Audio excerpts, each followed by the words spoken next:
Watershed Detectives. I hope that you are all doing well.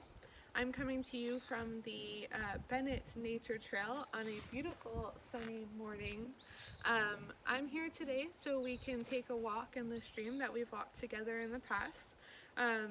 We've sent you an activity sheet, a fill in the blank that has a few terms that we've gone over before, but the purpose of today's stream walk is to just review those so you can see the features in real life, and then you'll be able to complete the activity.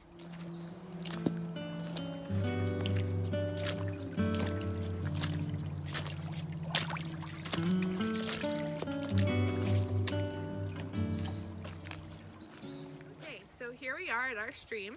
I've chosen to take a walk in our flatter, more meandering valley type stream rather than our steeper, more mountain type stream. This flatter stream has some very clear examples of some of the terms that I want to go over today, which are riffle, pool, cut bank, point bar, thalweg, and bank failure. Riffles and pools occur in a repeating sequence in naturally formed gravel bed streams. Riffles are shallower and faster moving, while pools are deeper with a slower current. Here we have a pretty long pool at this meander bend. You can see the fine material at the bottom, the water is moving more slowly, and you can see reflections off of the surface. Now we begin to transition into another riffle. You can see that the bed material becomes more coarse, the water surface begins to break over the rocks, and the water velocity speeds up.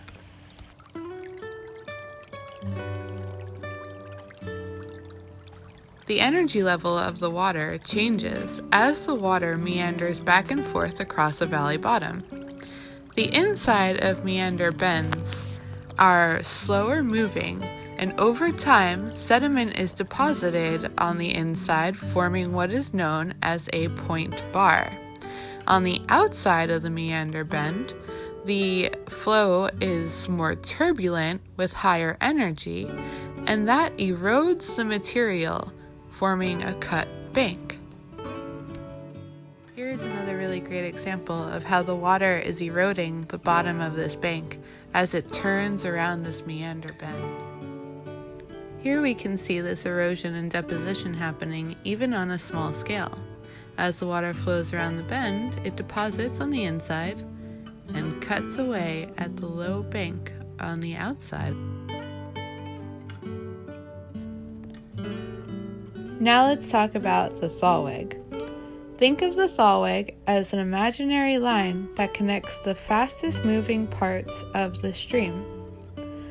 This line will cross back and forth to the outside of each meander. Because erosion is greatest where the stream flow is faster, the thalweg is also the deeper part of the stream. If you look carefully and use your imagination, you can even see where the thalweg would be. Our final term for the day is bank failure.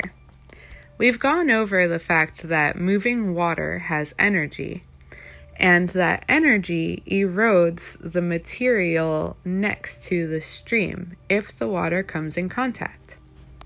Over time, the stream will carry away the soil, sediment, and plants that are on the bank. Eventually, gravity will win, and the material that was once higher up will fall down slope. Okay, my friends, that's a wrap on our stream walk for today. As I mentioned earlier, our Bennett stream may be small, but it has some really great, clear examples of the features that I wanted to discuss with you, the features that are on that activity sheet. We saw some really great examples of riffle pool sequences, that natural repetition. We saw really nice little point bars with their cut banks on the opposite side.